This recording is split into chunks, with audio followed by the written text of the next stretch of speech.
I think it's hard time the Inspector General of Police is sent to the north to go and restore power with this terrorist group. The insecurity situation in the northern part of the country is getting worse day by day. This was one of the reasons why we said you should vote wisely. If you had voted wisely, the insecurity ravaging the north would have been worse as this. If you have voted wisely, the hunger ravaging the country would have been as worse as this. Now it has been reported, and a new terrorist group has emerged in Sokoto that is now instilling fear in people of Sokoto State. The Defense Headquarters of Nigeria has confirmed the emergence of a new terrorist group in the northwestern Sokoto State. Although the military has described the Lakurawas, that's the name of the group, as new, residents of the affected communities say they've been around for 6 years. In November 2018, residents of communities in Tangaza and Godu local government areas of Sokoto State raised the alarm over the presence of strange terror groups in their communities. Residents of the two local government areas had alleged that the terror group, who they said came from Mali, were flogging residents, placing levies and taxes, as well as going preaching to the members of the communities. But the then caretaker chairman of Tangaza Local Council, Maidan Mayari, dismissed the allegation while admitting that some persons arrived at local council from the Niger Republic and have helped in pushing back bandits operating in the area. Sokoto State Deputy Governor Idris Mohammed Gobir has expressed concern over the re-emergence of the strange terror group operating in 5 local government areas of the state. He said the terror group are in possession of sophisticated weapons and their presence has escalated the security situation in the state. Unwholesome activities of bandits affecting some local government areas of the state. And in the midst of that, we are now facing another threat from Lakurawas, whose criminal activities were observed in about 5 local government areas of the state.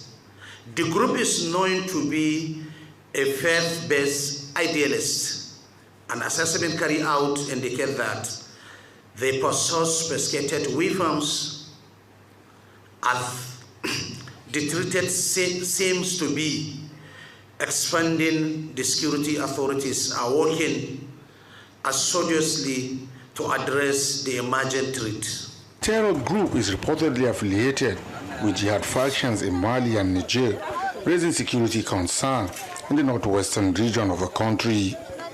The emergence of the group is linked to political instability in Mali and Niger, which has fueled the spread of extremist elements into Nigeria.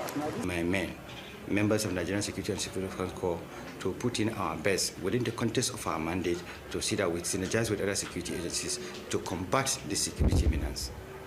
This incident that the Deputy Governor has raised, we have already picked it up from our intelligence report, and we are already doing something about it. We are deploying personnel, both undercover as well as uniform personnel, and we are also synergizing with other sister agencies to make sure that we arrest this ugly situation before it turns into something else. The security situation in the northwest is becoming more complicated.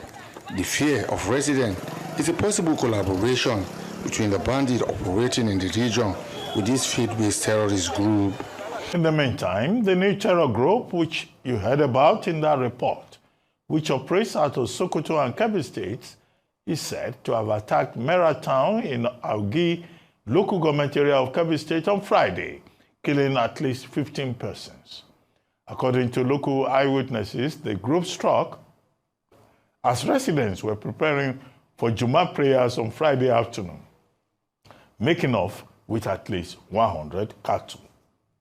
The leadership of the Nigerian Army recently confirmed that troops are actively monitoring the presence of a new terror group operating in some areas of Sokoto and Kebbi states.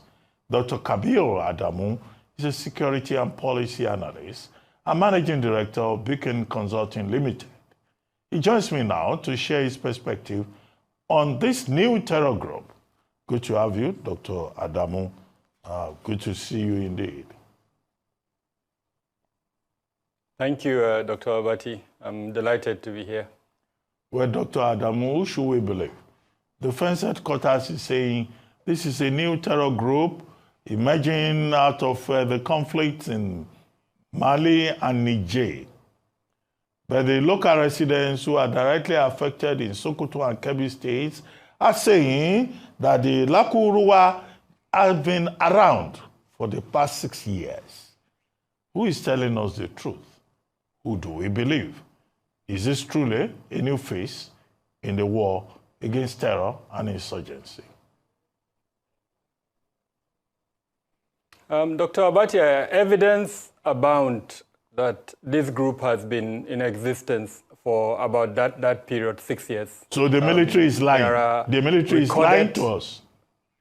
So it depends on the circumstances that the military mentioned, whether this is a new group or not. Terror groups crisscross and sometimes are not static. Whether this particular instance is a recent crisscrossing, but point I'm making is there have been incidents of attack by this particular group, specifically in Tangaza local government in Sokoto state. Even a simple Google search, when you do that now, it will show you records of instances where this group had attacked, including the security forces in Tangaza local government in Sokoto state. So again, evidence abound that crisscrossing, infiltration of this particular group into Sokoto state is not new. And except if I have the circumstances within which the military made that statement, it will be difficult for me to say whether the military lied or not. But evidence abound that this group has been in existence and has carried out series of attacks within Sokoto state, particularly in Tangaza local government. But what does he say about, an existing multinational security cooperation network, both on terrorism and, proliferation of small, light arms and weapons between Nigeria and the neighboring countries, Niger, Chad, all these countries? Is there a collapse in that multinational joint cooperation within the auspices of not just the United Nations, but also West Africa, that Nigeria has now become a dumping ground for all kinds of terrorists from the north, from Mali, Burkina Faso, Chad? In simple terms, Dr. Abati, I think it's a failure of Nigeria to fully implement its national counterterrorism strategy. If you would recall, in 2016, that document was published. And that document was meant to provide the roadmap, as it were, for Nigeria to use in preventing terrorism, as it were. We also have a national law on terrorism, the National Prohibition and Prevention of Terrorism Act, I think 2022, through which we now have a coordinator of counterterrorism in the Office of the National Security Advisor. So to that extent, and then of course there is a third document, which is the policy document on countering violent extremism. Now, if you put all of that together, they are supposed to provide us with the wherewithal to prevent the spread of terrorism within Nigeria. But in my honest opinion, and based on the analysis I've done, it seems we have concentrated our effort more on the Northeast. And in doing that, we've abandoned the Northwest, which is a strategic mistake. If you look at the Sahel, I think there is almost a border land of about 1,000 kilometers where Nigeria shares coterminous borders with about 7 states in Nigeria share border with countries in the Sahel, including Niger, Benin Republic, Cameroon, that to an extent all have challenges of terrorism in them. And then if you extend it further into places like Mali, Burkina Faso, and then of course Chad, Mauritania, that all have endemic terrorism challenges with several groups operating in that region, then it would have made a lot of sense for us to also focus on the Northwest so that we prevent occurrences like that of the Lakurawa. Unfortunately, we didn't do that, and we're where we are. the issue is not necessarily one of multilateralism. The multinational joint task force that you referred to, which has its headquarters in Chad, is more focused on a location around the Lake Chad, Borno State, Yobe State, and Adamawa State to an extent. But the Lakurawas are concentrated in the northwest, Sokoto and Kebbi. So the focus should have been engaging with our neighbors, especially Niger. And then sadly, the coup happened in Niger, and then the missteps that we took, which led to a deterioration of diplomatic relations between Niger and Nigeria, may have opened a corridor that these groups now exploited to continue to crisscross. But the good news is that, courtesy of our Chief of Defense Staff, that corridor has been closed. And so we need to galvanize effort to strengthen the bilateral relationship between us and Niger, as well as the multilateral efforts that ECOWAS, don't forget that ECOWAS also has several protocols on counterterrorism. So strengthen that, so that by strengthening the region, especially approach on counterterrorism, we can also benefit from that. But before we do that, we also need to strengthen our own policies internally. I've mentioned 3 policies that we have, including the law on preventing terrorism, that as of today, I doubt if anyone in government has conducted a monitoring and evaluation process to identify what aspects of that law have we implemented, what aspects haven't we implemented, so that we can learn from that. The counterterrorism strategy is due for review. It was passed in 2016. Usually, 4 or 5 years it's reviewed, so it's due for a review. If we do an M&E process, we would identify our mistakes, and then in the review, we can implement them. So I think these are the reasons why where we are. And the earlier we correct that, I think the sooner we prevent the Northwest from falling into what happened in the Northeast. Okay, Dr. Adamu, in specific terms, I listened to you very carefully, but in specific terms, what does they say about the efficiency, the competence of the Department of State Services, the military, the Nigerian Intelligence Agency, that several kilometers of Nigerian border space can be so porous that people can come from anywhere and just cause mayhem and crisscross, to use your expression. How serious is the level of security threat with that level of, I use the word again, of incompetence or perhaps negligence? Like I mentioned in my last intervention, an M&E process has not been conducted, as far as I know, to determine what we did well, what we didn't do well. And that raises the significant question of accountability within the security sector. Repeatedly, we've discussed this. I think, of course, accountability affects virtually all sectors within the Nigerian state. But I don't think there's anywhere where we increasingly see a lack of accountability like the security sector.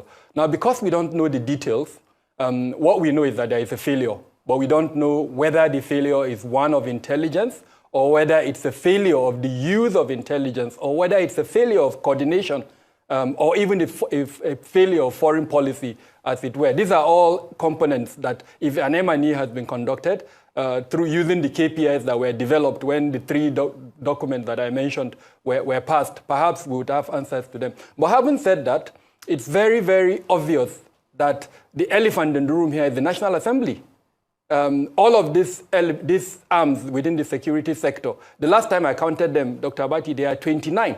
And that's even very conservative. If you include those departments that are under the judiciary that have a security component, there are about 36 of them.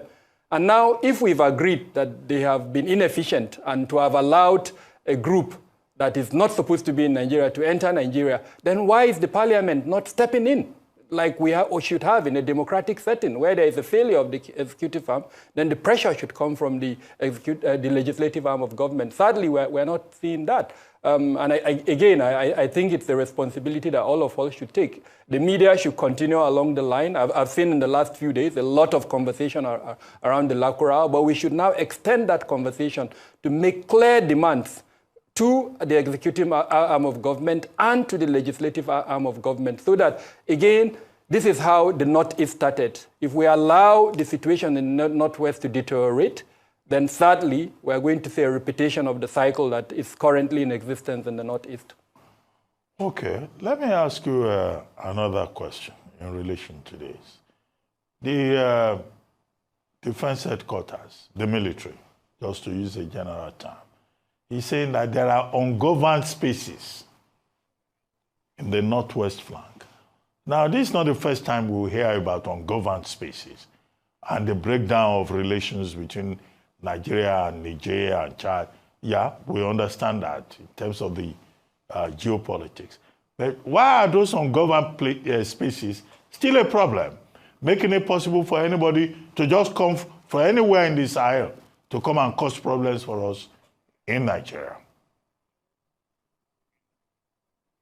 There are several factors, Dr. Abati. Most of this forest actually belong to the state government. The infamous Sambisa forest, as an example, it belongs to the Borno state government. The several other forests that we know exist in the north.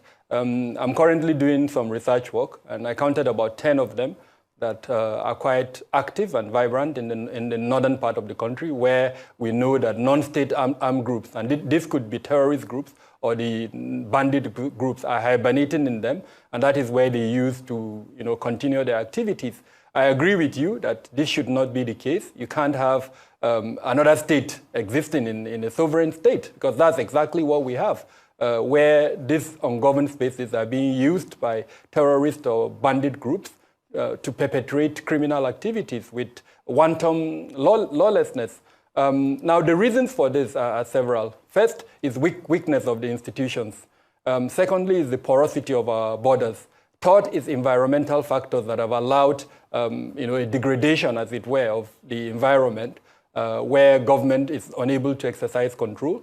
Number 4 is weakness of institutions. We used to have forest guards a couple of years ago, especially in the northern states, that were operational. Growing up as a kid, any forest close to our house, if you enter there and attempt to fell a tree, someone will ask you, why are you felling that tree? Because there is some form of presence. Now, all of that is no longer in existence. Now, when President Tinubu came on board, I recall that he attempted to rejuvenate that component of our security architecture.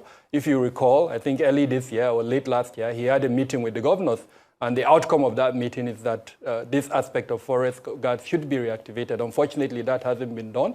Perhaps it's because of the way the economy is at the moment or some other reasons.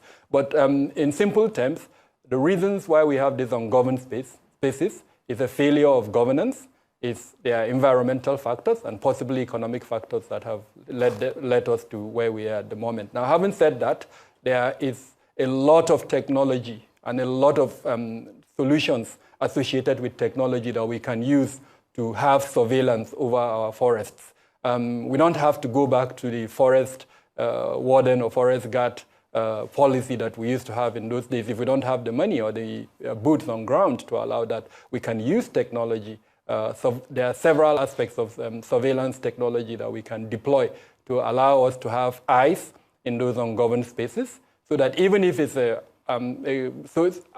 ants that are moving in that forest, we're able to know. And then, of course, with rapid response capabilities, we can deploy in those forests. But beyond that, we can actually convert those forests for economic purposes. I think our governors in the north just need to think a little bit out of the box and be more innovative in terms of their approaches to having eyes and ears in those forests. Of course, there are a few that belongs to the government, the federal government, and so the responsibility for surveillance and for presence in those few ones is a responsibility that should be handled by the federal government.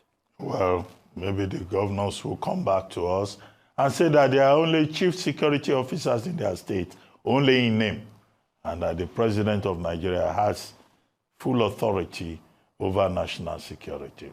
But the question I really want to ask you, it's a paradox that we confront in this particular matter, which is that we've been told in the report that the people of Sokoto, Kebbi, the entire Northwest, in fact, welcome these people from Niger and Mali and Burkina Faso because they believed that they had good intentions.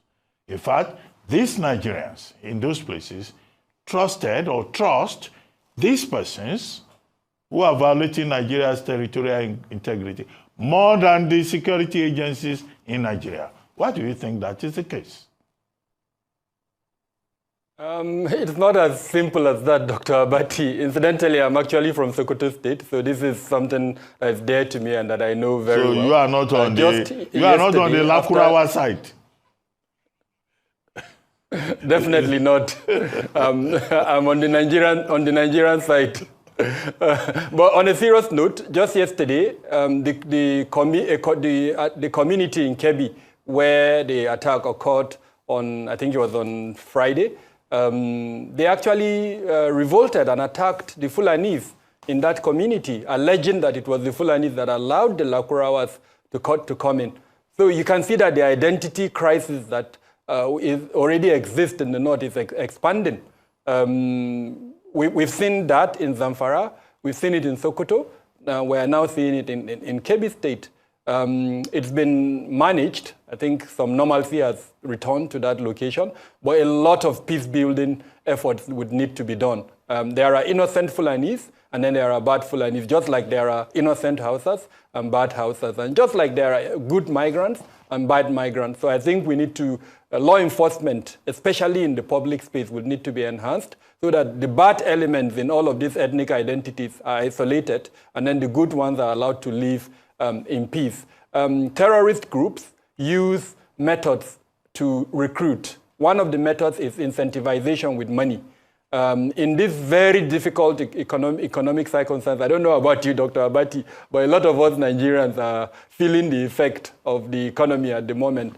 And there are allegations, not substantiated yet, that about 1 million naira is being used to recruit by this Lakurawa group. And very few people will be given, in our rural communities, will be given 1 million naira that will not feel the urge to accept it and do the bidding of whoever gives them. So again, the responsibility is on the state, is on the authorities to move fast and take action on law enforcement, on public protection, so that the bad elements that are trying to recruit and that are incentivizing are either arrested or where we need to do away with them, we do away with them.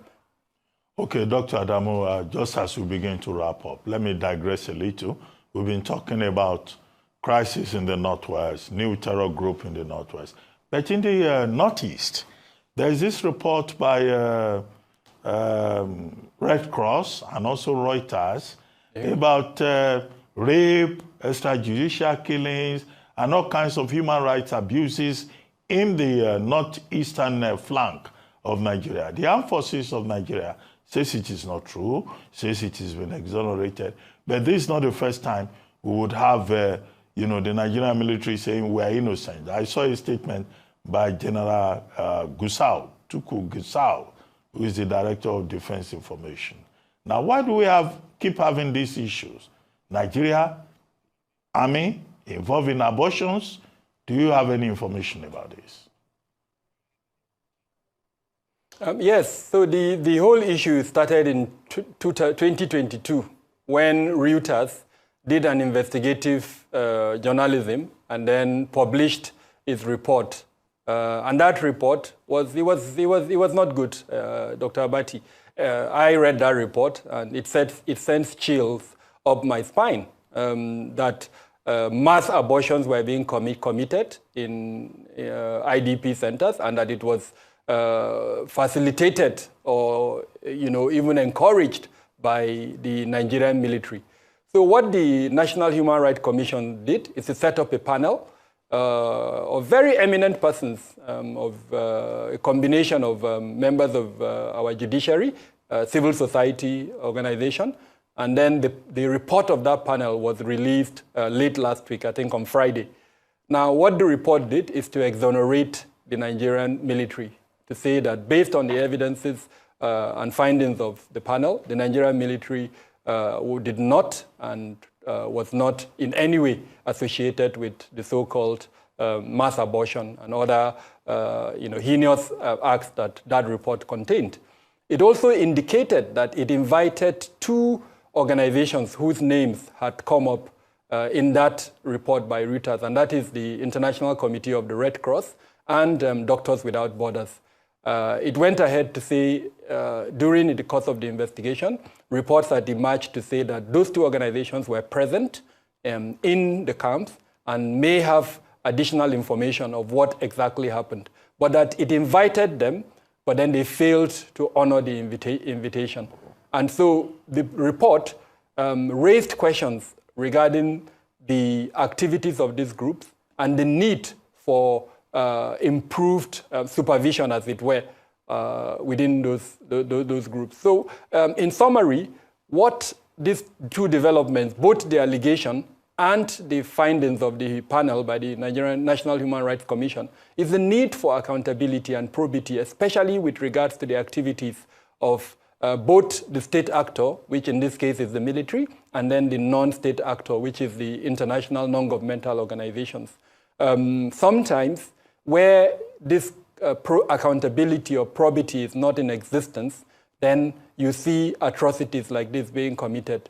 It is too early to conclude and say whether those allegations by Reuters are true or not, but several questions have been raised by the report of that panel. And I urge, in particular, the Federal Ministry of Budget and Planning, which is the custodian of all the MOUs, the agreements that we have with our international non-governmental organizations, to wake up to its calling and improve on its accountability elements. Borno State recognized this gap and went ahead to set up at least two structures at the state level to enhance supervision and coordination of humanitarian and development assistance. At the federal level, we need that ministry to do the same thing and enhance the capacity of its department that has responsibility for oversight over the activities of not just the non-governmental organizations, but anyone who is involved in humanitarian and development work in Nigeria. It's unfortunate, and it would be regrettable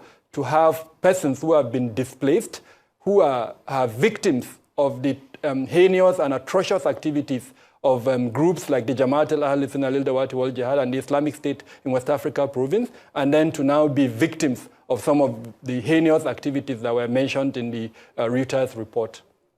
Well, on that note, I would like to thank you very much. This is highly appalling. I don't know what the president is doing about this. I don't know what the security department is doing about it. The Inspector General of Police is only concerned with political matters, how minors can be detained, how they can arrest people who have no business with security threats across the country, are the only people the Inspector General of Police, after, I think it's hard time the Inspector General of Police is sent to the north to go and restore power with this terrorist group. It is not only within the body of civilians, within the civilian society, that the Inspector General of Police will be raising shoulder and be behaving as if it's Alpha and Omega. You should go to the north and restore power with those guys. Northerners, you need to shine your eye. The next time we'll tell you to vote wisely, you will know why we are telling you to vote wisely. This is a lesson for you guys. You understand? Vote wisely. And also people with the verse. Now anytime we say vote wisely, people with the verse.